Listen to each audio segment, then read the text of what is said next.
तो आइए सुनते हैं प्रेमचंद की मानसरोवर के संग्रह का और एक कहानी जिसका नाम है झांकी। कई दिनों से घर में कलह मचा हुआ था। माँ अलग मुंह फुलाए बैठी थी, स्त्री अलग। घर की वायु में जैसे विष भरा हुआ था। रात को भोजन नहीं बना। दिन को मैंने स्टोव पर खिचड़ी डाली, पर खाया किसी ने नहीं। बच्चों को भी आज भूख ना थी। छोटी लड़की कभी मेरे पास आकर खड़ी हो जाती, कभी माता के पास, कभी दादी के पास, पर कहीं उसके लिए प्यार की बातें ना थी। कोई उसे गोद में ना उठाता था, मानो उसने भी अपराध किया। लड़का शाम को स्कूल से आया, किसी ने उसे कुछ खाने को ना दिया, ना उससे बोला, ना कुछ पूछा। दोनों बरामदे में मन मारे बैठे हुए थे और शायद सोच रहे थे, घर में आज क्यों लोगों के हृदय उनसे इतने फिर गए हैं। भाई बहन दिन में कितनी बार लड़ते हैं, रोना पीटना भी कई बार हो जाता है, पर ऐसा कभी नहीं होता कि घर में खाना ना पके या कोई किसी से बोले नहीं। यह कैसा झगड़ा है कि 24 घंटे गुजर जाने पर भी शांत नहीं होता। यह शायद उनकी समझ में ना आता था। झगड़े की जड़ कुछ ना थी। अम्मा ने मेरी बहन के घर तीजा भेजने के लिए जिन सामानों की सूची लिखाई, वह पत्नी जी को घर की स्थिति देखते हुए अधिक मालूम हुई। अम्मा खुद समझदार है, उन्होंने थोड़ी बहुत काट छांट कर दी थी, लेकिन पत्नी जी के विचार से और काट छांट होनी चाहिए थी। 5 साड़ियाँ की जगह 3 रहे तो क्या बुराई है। खिलौने इतने क्या होंगे, इतनी मिठाई की क्या जरूरत। उनका कहना था, जब रोजगार में कुछ मिलता नहीं, दैनिक कार्यों में खींचतान करनी पड़ती है, दूध घी के बजट में तकलीफ हो गई, तो फिर तीजे में क्यों इतनी उदारता की जाए।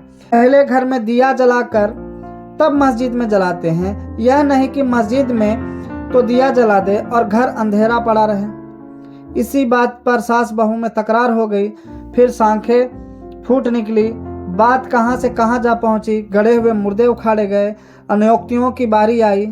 व्यंग का दौर शुरू हुआ और मौनालंकार पर समाप्त हो गया। मैं बड़े संकट में था। अगर अम्मा की तरफ से कुछ कहता हूँ तो पत्नी जी रोना धोना शुरू करती हैं, अपने नसीबों को कोसने लगती है। पत्नी की सी कहता हूँ तो जन मुरीद की उपाधि मिलती है। इसलिए बारी बारी से दोनों पक्षों का समर्थन करता जाता था, पर स्वार्थवश मेरी सहानुभूति पत्नी के साथ ही थी। खुलकर अम्मा से कुछ ना कह सकता था, पर दिल में समझ रहा था कि जाति इन्हीं की है। दुकान का यह हाल है कि कभी कभी बोहनी भी नहीं होती, आसामियों से टका वसूल नहीं होता, तो इन पुरानी लकीरों को पीट कर क्यों अपनी जान संकट में डाली जाए। बार बार इस गृहस्थी के जंजाल पर तबीयत झुंझलाती थी।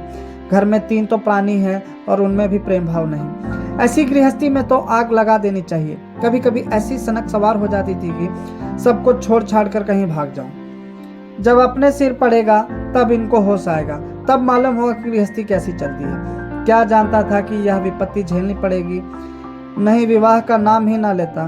तरह तरह के कुत्सित भाव मन में आ रहे थे। कोई बात नहीं, अम्मा मुझे परेशान करना चाहती हैं। बहू उनके पाँव नहीं दबाती, उनके सिर में तेल नहीं लगाती, तो इसमें मेरा क्या दोष। मैंने उसे मना तो नहीं कर दिया है। मुझे तो सच्चा आनंद होगा यदि सास बहू में इतना प्रेम हो जाए, लेकिन यह मेरे बस की बात नहीं कि दोनों में प्रेम डाल दूं। अगर अम्मा ने अपनी सास की साड़ी धोई है, उनके पाँव दबाए हैं, उनकी घुड़कियाँ खाई है, तो आज वह पुराना हिसाब बहू से क्यों चुकाना चाहती है। मैं क्यों नहीं दिखाई देता कि अब समय बदल गया है। बहुएं अब भयवश सास की गुलामी नहीं करती। प्रेम से चाहे उनके सिर के बाल नोच लो, लेकिन जो रौब दिखाकर उन पर शासन करना चाहो तो वह दिन लद गए। सारे शहर में जन्माष्टमी का उत्सव हो रहा था। मेरे घर में संग्राम छिड़ा हुआ था। संध्या हो गई थी पर घर अंधेरा पड़ा था। मनहूसियत छापी हुई थी। मुझे अपनी पत्नी पर क्रोध आया। लड़ती हो लड़ो, लेकिन घर में अंधेरा क्यों रखा। जाकर कहा, क्या आज घर में चिराग न जलेगा।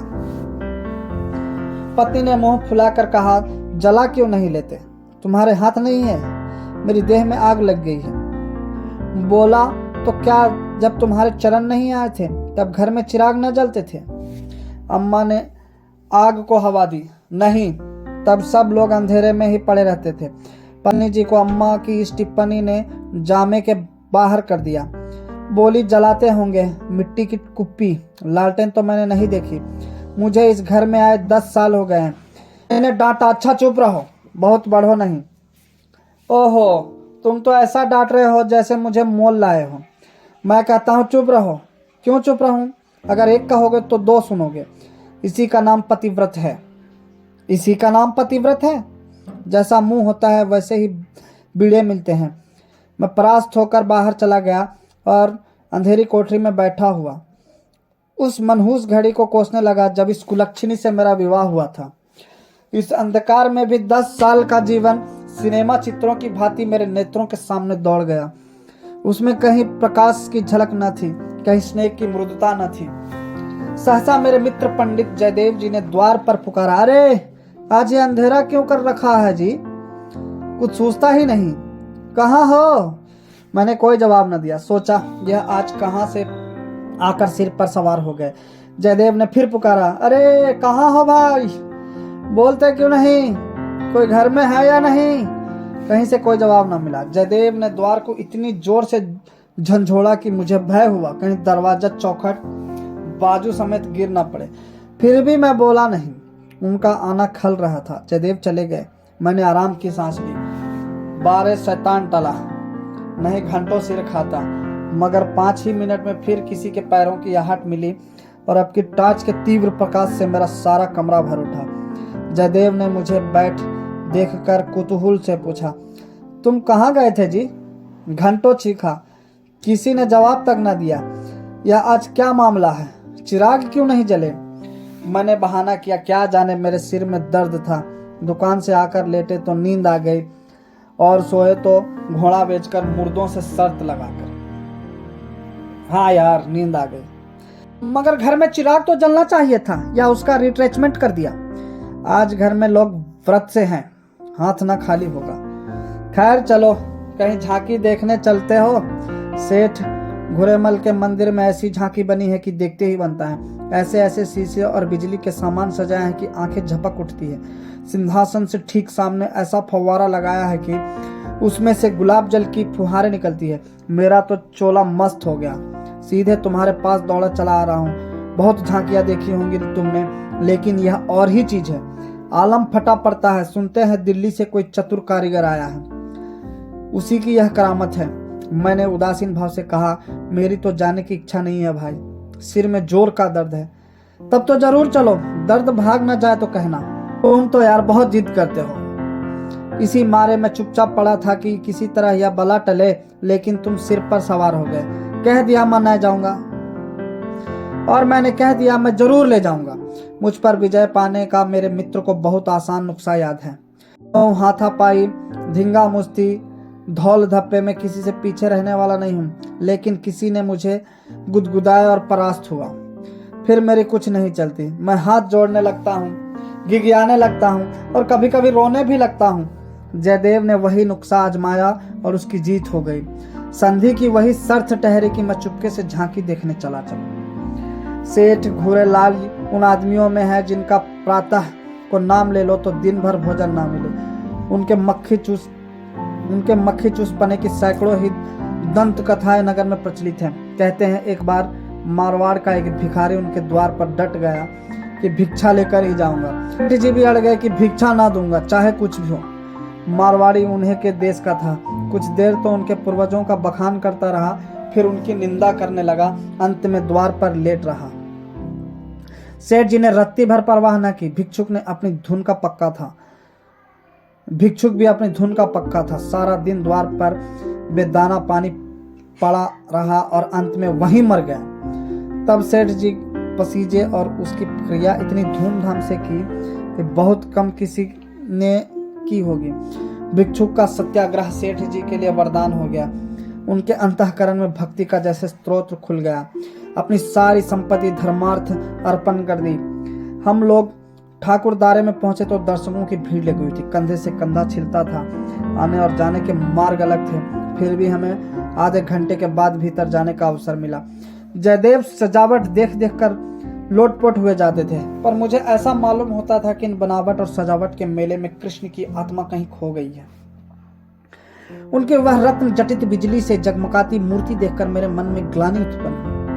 इस रूप में भी प्रेम का निवास हो सकता है? मैंने तो रत्नों में दर्प और अहंकार भी भरा देखा है।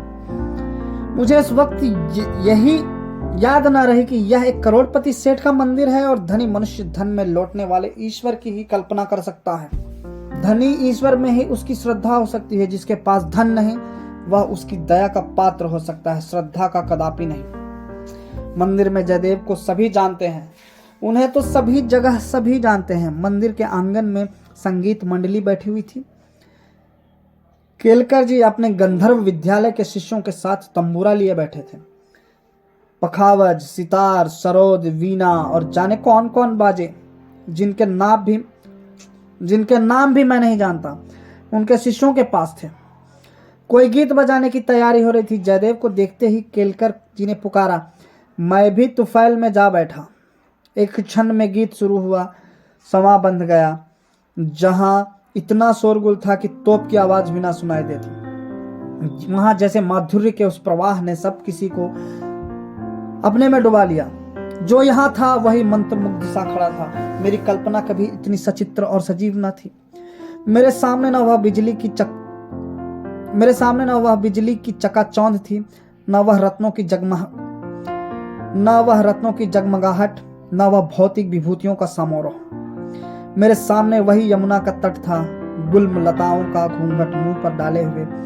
वही मोहिनी गौएं थी, वही गोपियां की जल क्रीड़ा, वही वंशी की मधुर ध्वनि, वही शीतल चांदनी और वही प्यारा नंदी किशोर, जिसकी मुख छवि में प्रेम और वात्सल्य की ज्योति थी, जिसके दर्शनों ही से हृदय निर्मल हो जाते थे। मैं इसी आनंद विस्मृत की दशा में था कि कंसर्ट बंद हो गया और आचार्य केलकर के एक किशोर शिष्य ने ध्रुपद अलापना शुरू किया। कलाकारों की आदत थी कि शब्दों को कुछ इस तरह तोड़ मरोड़ देते हैं कि अधिकांश सुनने वालों को समझ में ही नहीं आता कि क्या गा रहे हैं। इस गीत का एक शब्द भी मेरी समझ में ना आया, लेकिन कंठ स्वर में कुछ ऐसा मादकता भरा लालित्य था कि प्रत्येक स्वर मुझे रोमांचित कर देता था। कंठ स्वर में इतनी जादू भरी शक्ति है कि इसका मुझे आज कुछ अनुभव हुआ। मन में एक नए संसार की सृष्टि होने लगी, जहां आनंद ही आनंद है, प्रेम ही प्रेम, त्याग ही त्याग। ऐसा जान पड़ा दुख केवल चित्त की एक वृत्ति है, सत्य है केवल आनंद। स्वच्छ करुणा भरी कोमलता जैसे मन को मसोसने लगी। ऐसी भावना मन में उठी कि वहां जितने सज्जन बैठे हुए थे सब मेरे अपने हैं, अभिन्न हैं। फिर अतीत के गर्भ से मेरे भाई की स्मृति मूर्ति निकल आई। मेरा छोटा भाई बहुत दिन हुए मुझसे लड़कर घर की जमा जथा लेकर रंगून भाग गया था और वहीं उसका देहांत हो गया था। उसके पाशविक व्यवहार को याद करके मैं उन्मत्त हो उठता था। उसे जीता पा जाता तो शायद उसका खून पी जाता, पर इस समय स्मृति मूर्ति को देखकर मेरा मन जैसे मुखरित हो उठा। उसे आलिंगन करने के लिए व्याकुल हो गया। उसने मेरे साथ, मेरी स्त्री के साथ, माता के साथ, मेरे बच्चे के साथ जो कटु, नीच और घृणास्पद व्यवहार किए थे वह सब मुझे भूल गए। मन में केवल यही भावना थी, मेरा भैया कितना दुखी है। मुझे इस भाई के प्रति कभी इतनी ममता न हुई थी। फिर तो मन की वह दशा हो गई जिसे विफलता कह सकते हैं। शत्रु भाव जैसे मन से मिट गया था। जिन जिन प्राणियों से मेरा बैर भाव था, जिनसे गाली गलौज, मार पीट, मुकदमाबाजी सब कुछ हो चुकी थी, वह सभी जैसे मेरे गले में लिपट लिपट कर हंस रहे थे। फिर विद्या की मूर्ति मेरे सामने आ खड़ी हुई। वह मूर्ति जिसे 10 साल पहले मैंने देखा था। उन आंखों में वही विकल कंपन था, वही संदिग्ध विश्वास, कपोलों पर वही लज्जा लालिमा जैसे प्रेम सरोवर से निकला हुआ कमल पुष्प, वही अनुराग, वही आवेश, वही याचना भरी उत्सुकता जिसमें मैंने उस ना भूलने वाली रात को उसका स्वागत किया था, एक बार फिर मेरे हृदय में जाग उठी। मधुर स्मृतियों का जैसे स्रोत सा खुल गया। जी ऐसा तड़पा कि इसी समय जाकर विद्या के चरणों में सिर रगड़कर रोऊं और रोते रोते बेसुध हो जाऊं। मेरी आंखें सजल हो गई। मेरे मुंह से जो कटु शब्द निकले थे वह सब जैसे मेरे हृदय में गड़ने लगे। इसी दशा में जैसे ममतामयी माता ने आकर मुझे गोद में उठा लिया। बालपन में जिस वात्सल्य का आनंद उठाने की मुझ में शक्ति ना थी, वह आनंद आज मैंने उठाया। गाना बंद हो गया। सब लोग उठ उठ कर जाने लगे। मैं कल्पना सागर में ही डूबा रहा। सहसा जयदेव ने पुकारा, चलते हो या बैठे ही रहोगे?